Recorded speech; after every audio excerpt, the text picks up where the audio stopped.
Жалал Абадта ар жуманын бейшемби күндөрү унаа базары иштейт. Учурда дагы соода кызуу жүрүп жаткан мезгили.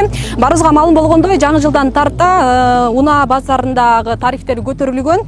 Жергиликтүү бийлик муну менен базардагы көйгөйлөрдү чечүүнү көздөгөн. Мында ошол асфальттоо иштери, ошол эле чачкындуу соода жайларды калыбына келтирүү иштери аткарылмак. Ушул тапта бул жерде кандай жумуштар аткарылууда, башаламандыктарга жол берилбей жатабы, толугураак маалымат алабыз. Жылына шаардык казынага миллиондогон каражаттарды алып келген унаа базардын сырт жагында мына ушундай өз билемдик башаламандыктар орун алууда. Жарандар автоунаа токтотуучу жайларда чачкынды соода жайларын куруп, унааларды алып сатуу иштерин жүргүзүшүүдө. Талапка ылайык сатуучулар базардын ичине кирип, төлөмдөрдү аткаргандан кийин гана соода жүргүзө алат. Бул жерге унаасын токтотууга гана уруксат. Канча убакыттан бери соода кылып атасыз бул жерде? Бүгүн чыктык. Биринчи жолу. Бул жерде жолго чыгып турган мыйзамдуу болобу же мыйзамсыз болуп калабы? Мыйзамсыз. Ижарага акча төлөйсүңөр, төлөбөйсүңөрбү? Төлөйбүз эми. Канчадан бересиңер? Жок, биз бүгүн чыктык эми. Мен уруксат алып отурам. Уруксат алып отурасызбы? Ооба. Канча төлөйсүздөр? Кайке? Бул жерге канча төлөйсүз? Сагабы? Места. 150 сом төлөйм. 200 сом ким алды сизден? Эмнеге ичкериге алып кирбедиңиз? Мен азыр эле кайра кетем да. Убактым жок, кирип чыктым да.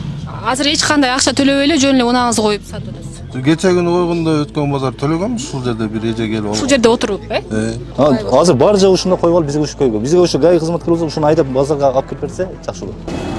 Мына машинаны мына сатармандар ичкериге килип койсоңуздар жакшы болот эле ака, бизгечи. Дээрлик жүздүн терегиндеги унаа базар сыртындагы жол боюнда сатууга коюлган. Муниципалдык базардын ичинде болсо бош орундар турат. Унаа базардын жетекчиси Адилет Бостонов жарандарды талапка баш ийдире албай жатканын билдирүүдө. Түшүндүрүү, эскертүүгө карабай кайра эле ошол абал дейт. Ал жол кайгылуу кызматкерлеринин көмөгүнө муктаж экенин кошумчалады. Көйгөй эми биз азыр мына базардын сырт жагында жолдорду болуп атат.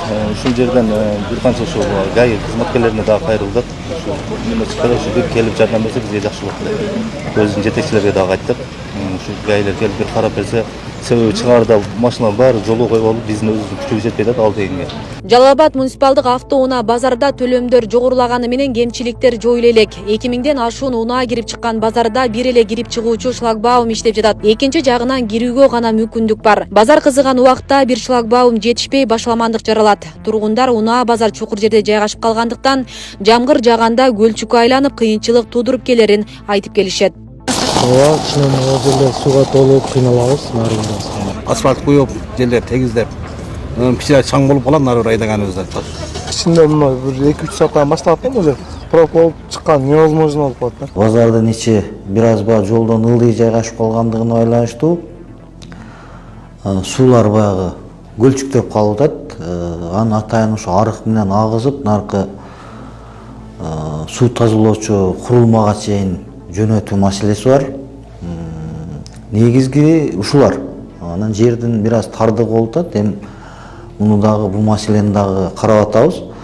Ошо быйылкы жылдын эсебинен ошо суу кетирүүчү атайын арык жасоо менен электрондуу шлагбаум коюу маселеси каралган. Быйыл Жалал Абад муниципалдык базарды кеңейтүү каралган. Учурда жер тилкелерди аныктоо иши жүрүп жатат. Андан кийин акча каражаты бөлүнүп, тиешелүү жумуштар аткарылары маалымдалат. Асел Сыдыкова, Аскар Мамат Исаков, Регион телеканалы, Жалал Абад.